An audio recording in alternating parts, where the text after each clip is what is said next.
Disclaimer. हम वाक और अभिव्यक्ति की स्वतंत्रता के बारे में भारतीय संविधान के अनुच्छेद 19 को जो समर्थन करते हैं, उदाहरणों, छवियों और संदर्भों सहित यह वीडियो केवल मनोरंजन, सूचना और शैक्षिक उद्देश्यों के लिए प्रदान किया गया है और चैनल किसी भी अवैध गतिविधियों को बढ़ावा या प्रोत्साहित नहीं करता है। हमारा मकसद केवल समाज जागरूक करना है। जय हिंद दोस्तों। जब से एक अरेबिक कल्ट को दीन का नाम देकर फैलाने की कोशिश की गई है, तब से लेकर आज तक इसके मानने वाले लोगों ने तलवार और सलवार के अलावा कुछ और सोचने की जहमत नहीं उठाई। इन अरबों के ज़हनी गुलामों की सोच जैसे 1400 साल पहले थी, वैसी ही आज भी बनी हुई है। ज़ॉम्बी बन चुके इन लोगों ने आज तक दुनिया में नफरत फैलाने के अलावा और कोई काम नहीं किया। ये इंफॉर्मेशन टेक्नोलॉजी है, ये इंटरनेट है जिसने इस्लामिक कल्ट की किताबों में लिखी गंदगी को सभी लोगों के सामने खोल के रख दिया। इसके चलते इस कल्ट की वाहियात बातों से मुस्लिम और गैर मुस्लिम दोनों रूबरू हो सके, वरना मुल्ला और मौलवियों ने तो हमेशा ही इस कल्ट की गंदगी को छुपाने की कोशिश की है। इन इस्लामिक स्कॉलरों ने हमेशा शुगर कोटेड बात ही लोगों के सामने रखी हैं और मौलाना मौलवी की मनगढ़ंत बातों को आम लोगों ने सच मानकर आंख बंद करके उसको फॉलो करने का काम किया। 95% मुस्लिम वर्ग ये ही नहीं जानता कि उनकी किताबों में आखिर लिखा क्या है। इन लोगों ने कभी भी अपनी दीन की किताबों को तर्जुमे के साथ पढ़ने की जहमत ही नहीं उठाई।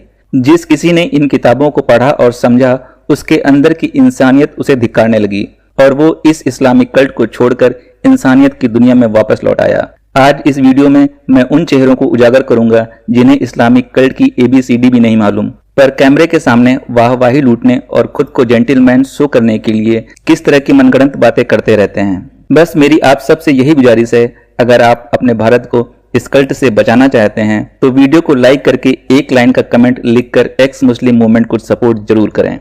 आइए अब देखते हैं योयो हनी सिंह क्या बताने की कोशिश कर रहे हैं। इस्लाम के बारे में हनी सिंह क्या कह रहे हैं, सुनिए। तो मेरी इंट्रोडक्शन हुई इस्लाम से, था मैं तब एथिस्ट। बड़ी ज़बरदस्त कहानी है ये। इस्लाम के बारे में नॉलेज ली, मिले जा रही, कुछ फ़कीर, कुछ साईं जी, सूफिज़म, कुछ संतों से मुझे मूसा अलैहिस्सलाम, प्रॉफिट मोसेस सल्लल्लाहु अलैहि वसल्लम, प्रॉफिट मोहम्मद, सबके बारे में पता चला। ईसा अलैहिस्सलाम का रोल कुरान में क्या है, इस्लाम में क्या है, वो सब मैं सुनता गया। और बड़ा अलग सा माहौल होता था जब उन साइयों के साथ बैठता था मैं। तब हनी सिंह था नहीं, मैं मशहूर था नहीं, लेकिन लोग देखते थे कि ये कौन लड़का है जिसको साईं जी साथ बिठा के इतना कुछ ज्ञान दे रहे। तो मेरे सवाल उनसे बड़े तर्क होते थे कि ये क्यों, ऐसा क्यों, वैसा क्यों, तो हर चीज़ का जवाब देते थे। दिल का बहुत अच्छा इंसान है, अल्लाह करे इनको हिदायत मिल जाए। अगर सच्चाई की तलाश है तो इंशाल्लाह मिल जाएगी हिदायत। इनका कहना है कि ये जो सवाल करते थे, इस्लामिक रूह से आलिम उसका जवाब देते थे, जिससे इन्हें असीम ज्ञान की प्राप्ति हुई। यानी कैमरे के सामने खुद को भोला भाला साबित करने के लिए कुछ भी। अरे सवाल करना था तो पूछते 52 साल की उम्र में 9 साल की लड़की से हम बिस्तरी करने वाला शख्स किस तरह मोस्ट आइडियल पर्सन हो सकता है। सवाल पूछना था तो पूछते औरतों को मर्दों की खेती बताने वाला दीन दुनिया का सबसे सच्चा और सबसे अच्छा दीन कैसे हो सकता है। हनी पाजी, गधे पर लकीरें खींच दो तो वो जैबरा नहीं बन जाता। और ये चमूना जो पीछे से हिदायत वाली बात कर रहा है, इसको तो मैं अभी दिखाता हूं कि इस्लामिक कल्ट ने कैसी कैसी हिदायतें दी हैं। अब आइए देखते हैं जावेद जाफरी साहब क्या फरमा रहे हैं। रसूलुल्लाह की किसी ने ही नहीं कहा कि कितनी अच्छी नमाज पढ़ते हैं, कितनी अच्छी किरत करते हैं। इखलाक, बिहेवियर क्या था उनका लोगों के साथ, उससे दिल पलटे। ए मुसलमान, जमाना आगे बढ़ता है तो बढ़ने दे। तू 1400 साल पीछे चला जा, जमाना खुद तेरे पीछे आ जाएगा। तू कलमे की मेहनत करते करते अखलाक तक पहुंच और लोग तेरे अखलाक देखते देखते कलमे तक पहुंच जाएंगे। बिकॉज पूरा मयार जो है वो अखलाक का था, और कहीं उस अखलाक को भूल के हम कुछ अलग चीजों में लग गए हैं। एक दूसरे को गाली देने में लग गए हैं, बुरा बोलने में लग गए हैं। पूरी बुनियाद अखलाक थी। ये अखलाक को देखकर ही जो दिल मुड़े, दिल पलटे, वो सिर्फ अखलाक। तो सुना आप लोगों ने, ये जनाब अखलाक के नाम पर दुनिया को 1400 साल पीछे ले जाना चाहते हैं। ये उस जमाने में ले जाना चाहते हैं जिस जमाने में इनके मोस्ट आइडियल पर्सन औरतों को बाजार में बेचने का काम किया करते थे। ये उस जमाने में ले जाना चाहते हैं जिस जमाने में इनके मोस्ट आइडियल पर्सन काफिलों और कबीलों पर हमला करके उसे लूटने का काम करते थे। औरतों को गुलाम बनाकर उनकी इज्जत तार तार करते थे और लूटे हुए माल का 20% को अपनी प्रॉपर्टी बताते थे। जरा पूरा सुनिए और देखिए ये लोग किस तरह की शुगर कोटेड बातें करते हैं, कितने मुनाफिक, दोगले और कितने मक्कार हैं ये लोग। ए मुसलमान, जमाना आगे बढ़ता है तो बढ़ने दे। तू 1400 साल पीछे चला जा, जमाना खुद तेरे पीछे आ जाएगा। तू कलमे की मेहनत करते करते अखलाक तक पहुंच और लोग तेरे अखलाक देखते देखते कलमे तक पहुंच जाएंगे। बिकॉज पूरा मयार जो है वो अखलाक का था, और कहीं उस अखलाक को भूल के हम कुछ अलग चीजों में लग गए हैं, एक दूसरे को गाली देने में लग गए हैं, बुरा बोलने में लग गए हैं। पूरी बुनियाद अखलाक थी। ये अखलाक को देखकर ही जो दिल मुड़े, दिल पलटे, वो सिर्फ अखलाक था। जीसस जो थे, मोसेस जो थे, इवन राम जो थे, अखलाक। गुरु नानक साहब जो थे, अखलाक, फाउंडेशन, कैरेक्टर। आप किस तरह से अपने कैरेक्टर से लोगों को अफेक्ट करते हैं। रसूलुल्लाह की किसी ने ये नहीं कहा कि कितनी अच्छी नमाज पढ़ते हैं, कितनी अच्छी किरत करते हैं। अखलाक, बिहेवियर क्या था उनका लोगों के साथ, उससे दिल पलटे। तो ये जरूरी है आज हमारे लिए कि द इस्लाम ऑफ इमाम हुसैन, जो बेस्ड ऑन जस्टिस था, social justice, political justice, judicial justice and domestic justice, खास तौर से शियाइज़्म में, जैसे कि हम तौहीद और रिसालत और क़यामत की बात करते हैं, लेकिन यहां पे तौहीद के बाद अदल आता है। अदालत मींस जस्टिस, उसकी बहुत ज्यादा अहमियत है। बिकॉज अगर जस्टिस नहीं होगा तो जुर्म होगा, तो नफरत होगी। जावेद साहब, गाली देने वाली बात तो इस्लामिक कल्ट दिन में 5 बार लाउड स्पीकर पर करता है। दूसरे की इबादतगाह और बुतों को तोड़ने की बात तो तुम्हारा दीन कहता है। तुम्हारी दीन की किताबें गैर मुस्लिमों को जानवरों से भी बदतर बताती हैं। मेरे भाई, कौन से अखलाक की बात कर रहे हैं आप? राम की तुलना आप उस व्यक्ति से कैसे कर सकते हैं जिस व्यक्ति का पूरा जीवन झूठ और फरेब पर टिका हो? आप हमारे सिख गुरुओं के सामने उस शख्स को कैसे खड़ा कर सकते हैं जो पीडोफाइल हो? हमारे सिख गुरुओं ने दूसरों की इज्जत बचाने के लिए अपने शरीर के टुकड़े टुकड़े करवा दिए, और जनाब आप नारे से कमजोर शख्स की तुलना हमारे सिख गुरुओं से करना चाहते हैं? लानत है आप पर। कभी आपने अपनी दीन की किताबों को तर्जुमे के साथ पढ़ने की कोशिश की है?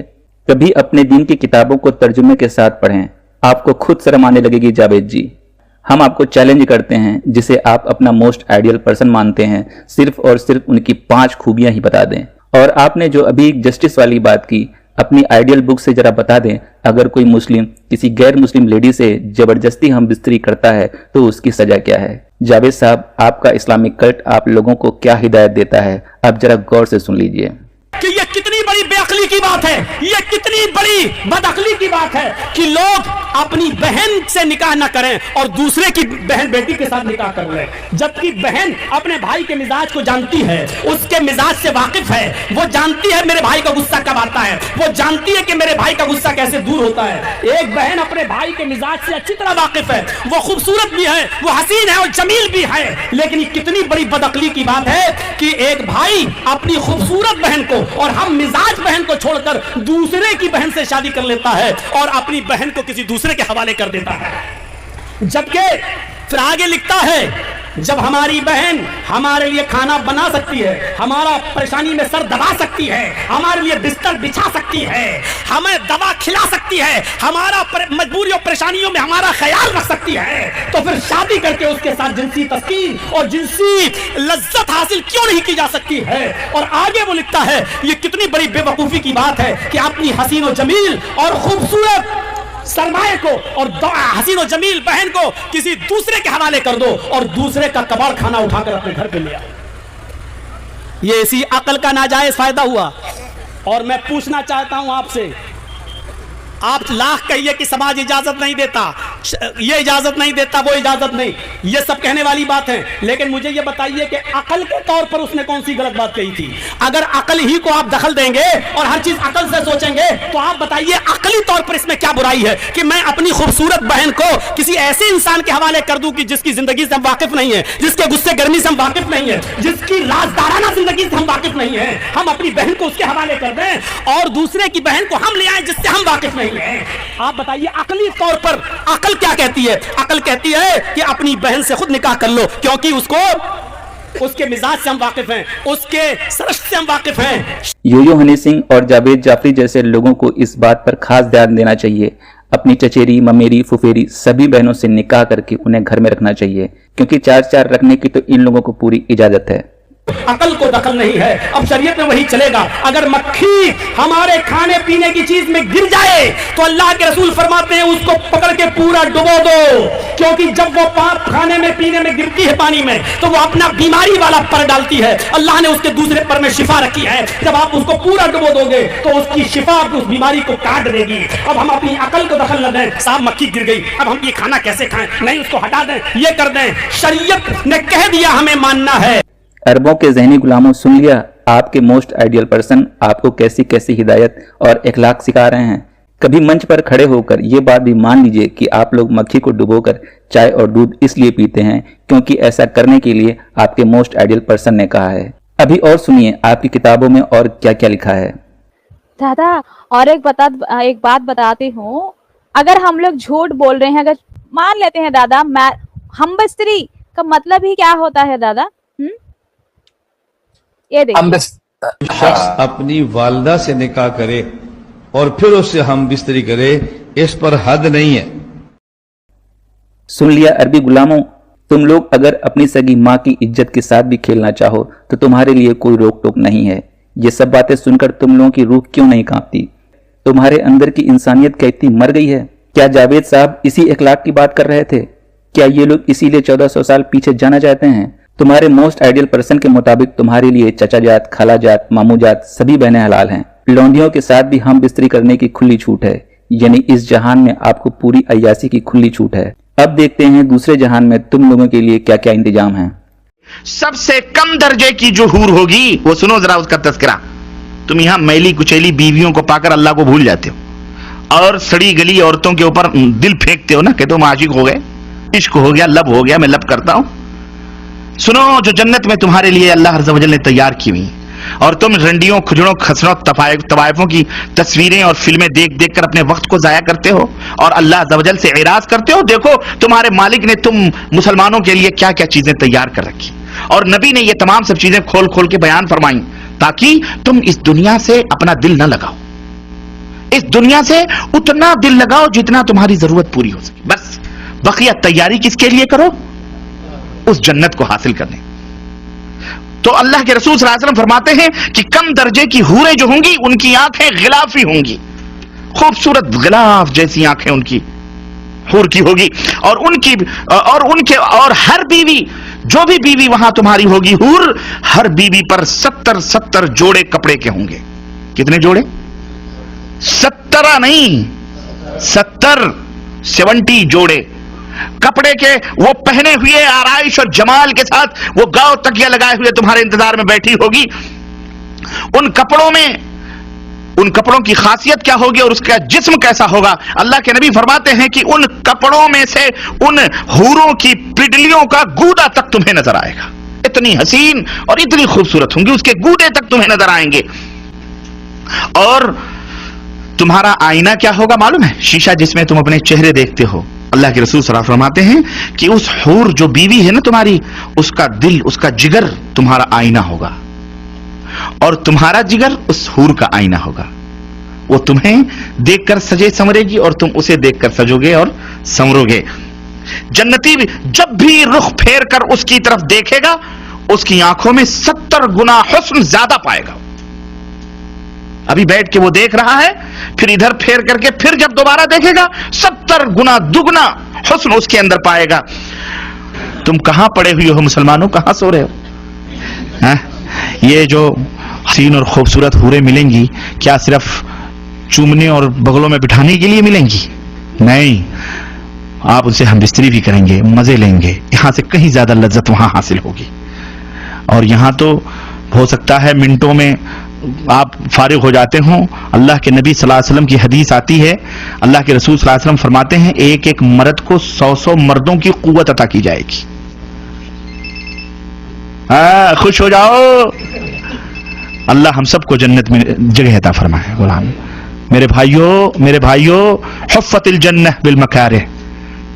सर्दी लग रही है, अजान हो रही है, कंबल ये कह रहा है मत छोड़ के जाओ, लेकिन तुम उसे छोड़ करके जब नमाज के लिए भागते हो, अल्लाह फरिश्तों के ऊपर फख्र करता है, ऐ मेरे फरिश्तों, ये देखो बिस्तरा छोड़ के क्यों जा रहा है? मेरे हुक्म की तामील में जा रहा है, मैंने इसके गुनाहों को माफ कर दिया है। वल्लाह इस जन्नत को हासिल करो। ये हूरें सिर्फ देखने के लिए कोई शो पीस नहीं, शो केस में बैठ सजाने के लिए। जैसे चाहोगे इस्तेमाल करो, दबा के 100 मर्दों की कुव्वतें, और एक नहीं, अरे जनाब, एक तो जब पेट भर जाएगा तुम्हारा तो दूसरी, एक रिवायत में आता है, तुम्हारे कंधे पर आकर के हाथ रखेगी और तुम पलट के उसको देखोगे तो जो तुम्हारे नीचे है वो कहोगी इससे ज्यादा हसीन तो ये है। वो कहेगी अब सब्र भी करो, मेरा भी हक आप में है, छोड़ो इसको, मेरे पास आओ। तो सुन लिया दोस्तों, इन अरबों के ज़हनी गुलामों के आलिम क्या फरमाते हैं। असल में इस्लामिक कल्ट तलवार के दम पर झूठ मक्कारी के साथ और लालच देकर फैलाया गया। मोमिनों को लगता है ये कल्ट पूरी दुनिया में बहुत तेजी से फैल रहा है, पर ऐसा बिल्कुल नहीं है। एक्स मुस्लिम मूवमेंट के चलते बहुत तेजी से फैलने वाला ये इस्लामिक कल्ट असल में सबसे तेजी से खत्म होने वाला दीन बनने की कगार पे खड़ा है, और ये बात इस्लामिक स्कॉलर बाखूबी जानते हैं, इसीलिए उनकी नींदें हराम हो चुकी हैं। फिर भी किसी एक्स मुस्लिम से बात करके अपने दीन को सबसे सच्चा और सबसे अच्छा साबित करने की हिम्मत नहीं जुटा पाते हैं। इतने लोग इस्लाम से बाहर निकलते जा रहे हैं कि एक शख्स का मैं आपको अभी वीडियो बताता हूं, ताकि झटका जो है वो देते चलेंगे। हम झटका देने में बड़े हम एक्सपर्ट है, तो झटका देने में मजा आता है, तो इस वजह से ये झटका देना भी जरूरी है। ये आप लोगों के सामने एक चीचा है। अच्छा, ये बसीरा एजुकेशन कोई चैनल है और कोई स्पीकर है इनके, उसका टॉपिक है the crisis of Muslims leaving Islam is real, the 1 in 4 statistic is not an exaggeration.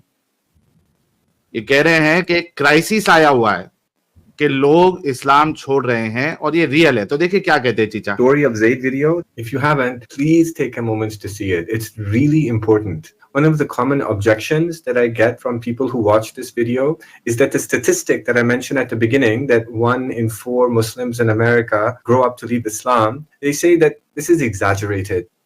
अच्छा, ये हजरत कह रहे हैं, इन्होंने अपनी एक वीडियो में कहीं कहा हुआ था कि भाई 4 में से 1 मुसलमान अमेरिका में बड़ा होते होते, यानी उसकी जब एज बढ़ती है तो बड़ा होते होते वो इस्लाम छोड़ देता है, इन्होंने कहा था। तो बहुत से लोगों ने इनको जो है, क्योंकि मुसलमान जो है मोमिन हजरात हमारे, वो डिनाइल मोड में रहते हैं।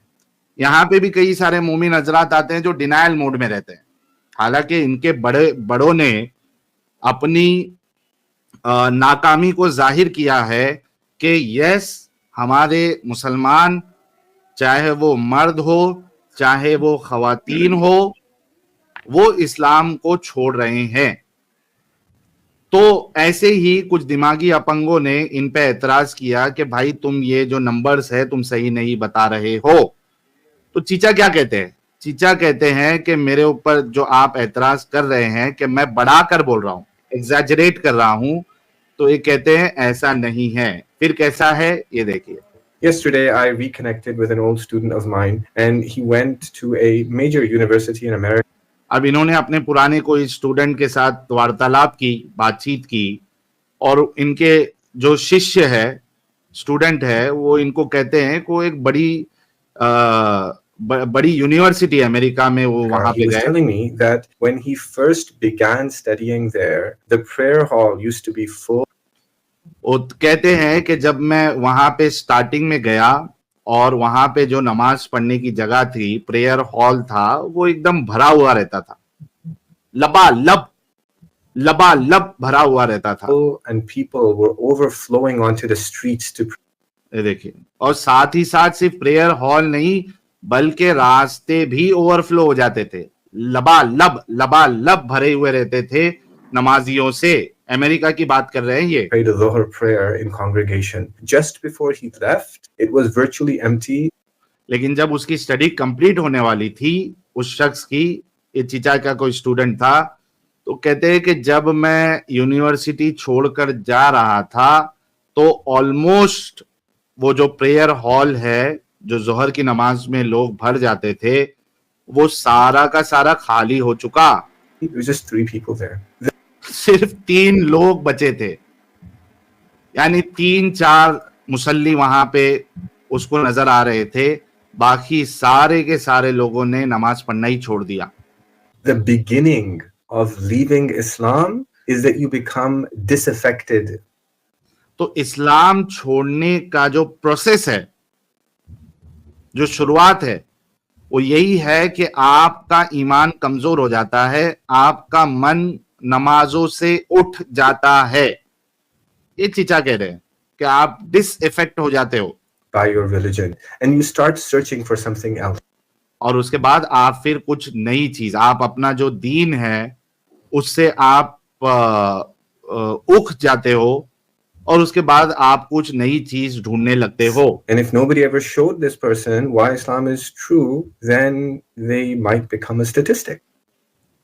और अगर उसको जो ये डाउट्स आने स्टार्ट हुए हैं, वो रिलीजन से, इस्लाम से जो उसकी दूरी आ रही है, नमाज से दूरी, ईमान की कमजोरी, तो अब ईमान की, अब जिस्मानी कमजोरी हो तो जुल्फिकार साहब है, फार्मेसी वाले हमारे जुल्फिकार चीचा।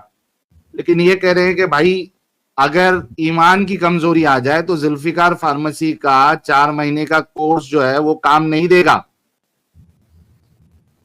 जुल्फिकार चीचा का 4 महीने का कोर्स ईमान की कमजोरी के लिए काम नहीं देगा। जिस्मानी कमजोरी है तो एक अलग बात है, तो ईमान की कमजोरी में वो काम नहीं देता। तो कहते हैं कि ये जो उनके अंदर कमजोरी आ रही है और अगर उनको कोई प्रॉपरली जवाब देने वाला ना मिला, हैंडल करने वाला ना मिला, तो वो इस स्टैटिस्टिक का हिस्सा बन जाते हैं।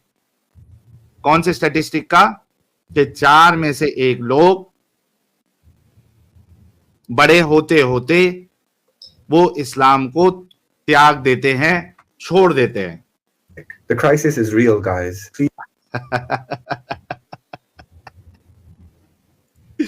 हजरत कह रहे हैं कि क्राइसिस रियल है, इसमें कोई शक व शुबा जो है आपने नहीं करना है, ये रियल चीज है। आप आंख बंद कर लोगे तो इसका ये मतलब नहीं है कि वो चीजें नहीं हो रही है। वो बिल्ली को लगता है कि मैं दूध पीऊंगी आंख बंद करके, उसको लगता है कि दुनिया नहीं देख रही है।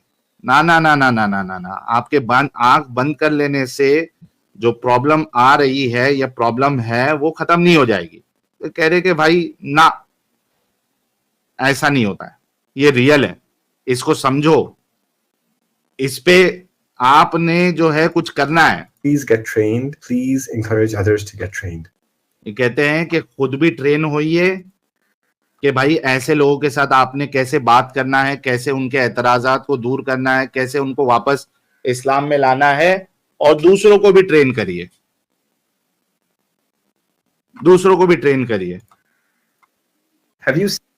तो ये मैंने सोचा कि आप लोगों को ये बता दूं और हमारे मोमिन हजरात को जो है वो झटका जरूर मिलना चाहिए इस बात का कि लोग जो है धड़ल्ले से इस्लाम छोड़ रहे हैं। तो देखा दोस्तों, यही है असली इस्लाम। आपने अगर अभी तक हमारे चैनल को सब्सक्राइब नहीं किया है तो प्लीज सब्सक्राइब कर लें, साथ में बेल बटन भी दबा दें, जिससे हमारी आने वाली वीडियो लगातार आप तक पहुंचती रहे। हम आगे भी इसी तरह इस्लामिक कल्ट को आपके सामने पेश करते रहेंगे। अगर आप अपने भारत को इस कल्ट से बचाना चाहते हैं तो लाइक और कमेंट अपना कर्तव्य समझकर करें। इस्लामिक कल्ट से बचें, अपना ख्याल रखें। जय हिंद, वंदे मातरम।